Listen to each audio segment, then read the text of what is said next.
Hi everybody, this is Damien Darkside, and welcome back to GWG. And today, I know what you're thinking, guys. Look, I know what you're thinking. Tetris? Now, why would we watch a guy play Tetris? One, because I go between sucking really hard at Tetris to being really good at Tetris. And two, it's about school. Now, you might have noticed over the past couple of days, I haven't uploaded a couple of videos, and that's because I had a final exam. Now, in the course I'm taking, which is hospitality management, there's a certain amount of modules that's set out by the American hospitality something industry, and that is the main certification in order to be able to get higher certificates to work in hotels and diplomas. And currently I'm enrolled to school so I could go into the hospitality industry. And the main thing is that I had an exam, and no matter what, as much as fun as YouTube is, as much fun as everything else is, school always comes first. And if there's one message that I could always get out to people is school always comes first. You could always make money elsewhere. School is where it's at. It goes to your future. So I had to take days off to school because I had a brutal chapter. And funny enough, it was on information technologies. And the thing started off really cool. Like, it was really easy. Not cool, it was easy. Like, what's ROM? What's RAM? What's a megabyte? What's a gigabyte? What's a hard disk?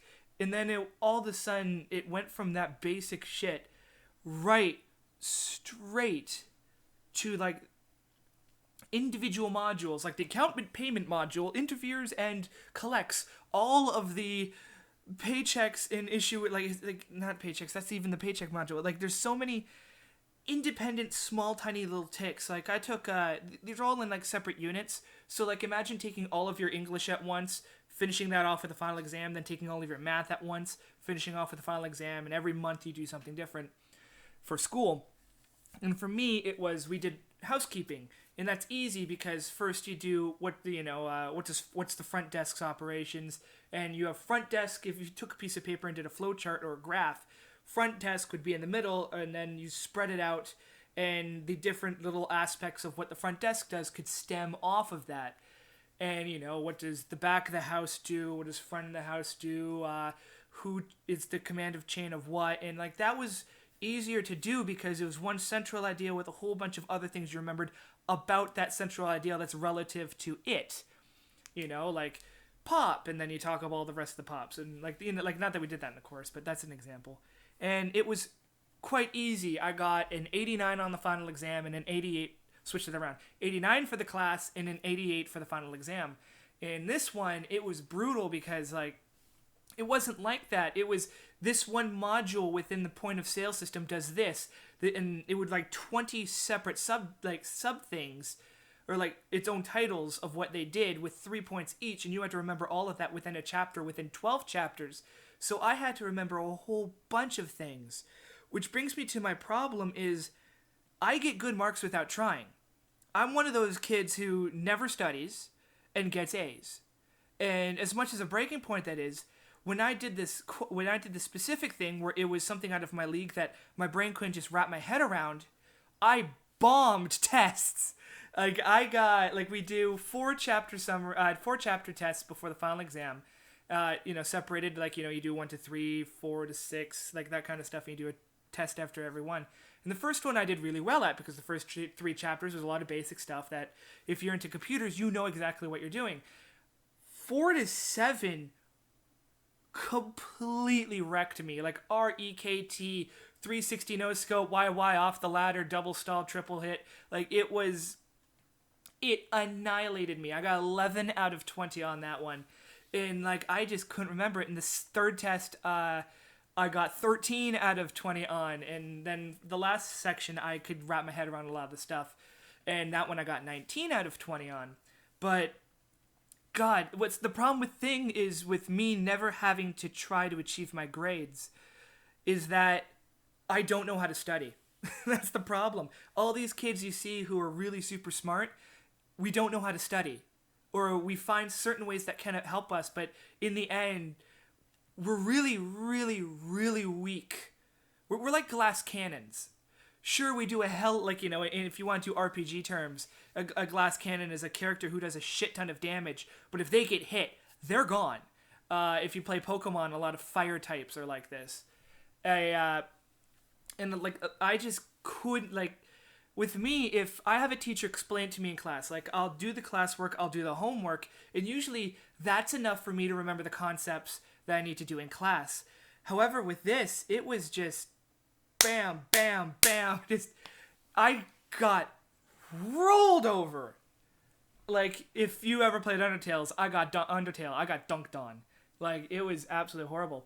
So we got through the test, and I got through the course, and to get the certification, you needed 70% on your exam. To pass the course, you needed 60. I passed the course with an 80 because I got all my homework done and some other assignments that we could use the book for. And the tests were the one that brought my mark down. But I got 75 on my final exam. I clued in on a lot of stuff and things I remembered, or questions later on in the exam, because it's a 100-question exam. It makes it nice and easy to mark. I'd look at the later chapter questions, and some of them would harken back and kind of reference the answers to previous questions.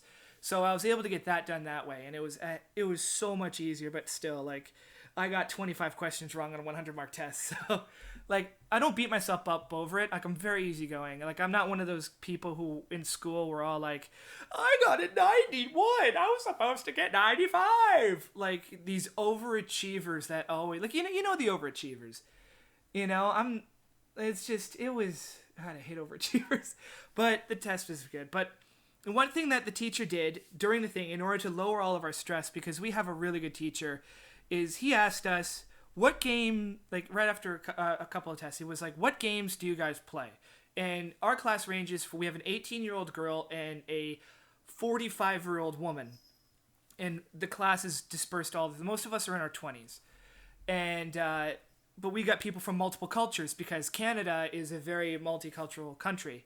And we have a lot of immigrants. So we'd had people who, they don't play games. They don't play video games. They've never been exposed to them when they were younger, and they had no appeal to them when they were older. So he was like, what games do you play? And my first thought was immediately Minecraft. Everybody plays, oh crap, nobody else plays Minecraft apart from 20-year-olds and younger. And so, and me and there was one other white girl in our class too, and me and her like to rival each other with a whole bunch of stuff.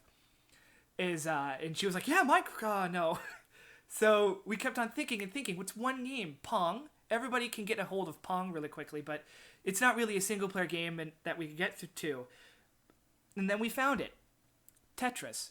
No matter how new you are to Tetris, you could pick up the goal of the game super quick, which is just get lines, don't make the top. And the extra stuff, like holding, T spinning, the difference between getting a Tetris double, single, triple, and all that stuff, you build upon. And it was really fascinating because immediately you knew that there would be 3 kids at the top of the class who were really good at this game. First one was me. Second was the white girl. And then we knew that one of the Asians in the class was just going to come out of nowhere and just hit it. And it was. We had one guy in our class who was Asian. Bam, 3rd place. He got that easy. And he's like, oh, man, we play Dota. I'd be really good. And I was like, yeah, calm down. I don't play Dota, and I don't feel like getting into that. But it was really cool. And then when we got into it and we saw everybody playing, everybody started having a good time. The first day, most of the class sucked. But it was cool because over the course of 10 days, we would progressively get better and better. And me, I was immediately, I got nailed at level 10. And that one I had 120,000 points or whatever. And then and then Rachel behind me, she, the white girl, she got I think a little bit below that. And Daniel, the Asian, got a little bit below that. So what happened was every single day I got progressively better and better and better and better. But everybody did. So for me, the progression of better to better was 200,000, 250,000, 300,000, 350,000, 450,000, 500,000, 500,000. And you'll see how far I get in this game. And with other people, they would be like 2,000. And then they get up to 40,000, then 50,000, 75,000. We had a couple of people, like as they grasp and play the game.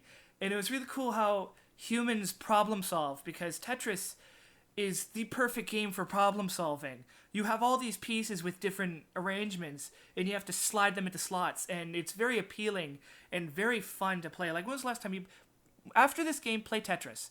I'm serious. You should play Tetris. I haven't played Tetris in probably a decade, and going back to it is just it's one of the most basic video games. You have a goal and you play it, and it's older than Mario, and it's just so much fun. And it's on every console. You can get it anywhere. It's free. This is TetrisFriends.com, and God, it was just so much fun to play, and it was just fun to see the progression. But yeah, like you just have just looking back on it, I'm really glad the teacher did that. One, because it was a friendly competition between everybody. We all got to know each other a little bit better. And two, is it lowered the stress from the tests so much. So as much as fun as video games are, as much fun as working can be, school comes first, video games come second. Work comes third. You need the money to play video games. You need video games because you got to do something in between the money. Anyway, guys, so remember, go to school. But go to school when you know you want to. I'm 26 and I went back to school. Don't immediately go back to school if you don't know what you're doing right away. And then stick with it. Don't drop out. My name's Damien Darkside. This is GWG, and I'll see you next time where we're actually playing Minecraft. Don't worry, guys. Excuse me. We're going to get back into that. All right. Bye.